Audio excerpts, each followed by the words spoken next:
শোনো শোনো, শাবান একটি মাস, এই মাসে বাৎসরিক রিপোর্ট পেশ করা হয়।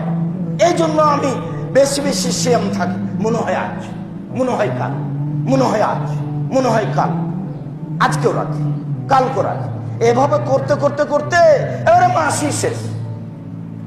দুই একটা বাদ দিয়েছি, কেন? খালি রিপোর্ট ধরবো, খালি রিপোর্ট ধরবো। এই জন্য কিভাবে কিভাবে ভারত, বাংলাদেশ, পাকিস্তানের আলেম ওলামা জেনে নিলেন সেদিন 15ই শাবান। তাই তারা কলকারখানা, অফিস আদালত, কোর্ট কাচারি, শিক্ষা প্রতিষ্ঠান সবকিছু বন্ধ রেখে রাতে গোসল করে আতর গোলাপ মেখে দিনে সিয়াম থাকে, একবারে নগদ মিথ্যে। এবং রাসূল সাল্লাল্লাহু আলাইহি সাল্লামকে অপমান করা, খাটো করার কৌশল কি দিয়ে বুঝাই? দুর্বল চোখে আপনি দেখবেন না। আল্লাহে, আল্লাহর কসম, আল্লাহে, আল্লাহর কসম, আল্লাহে, আল্লাহর কসম, আমি আব্দুর রাজ্জাক বিন ইউসুফ আমার জীবনে বিগত 90 সাল থেকে নিয়ে এখন পর্যন্ত আমি কোনোদিন অপ্রয়োজনীয় বাক্য বলিনি।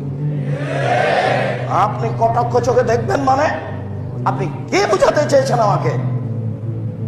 রাসূল সাল্লাল্লাহু আলাইহি সাল্লাম শাবান মাসে বেশি সিয়াম থাকতেন কেন, এটার রহস্য আপনি বের করেন। 15ই শাবান আপনি সিয়াম পালন করে কি দেখাতে চাচ্ছেন?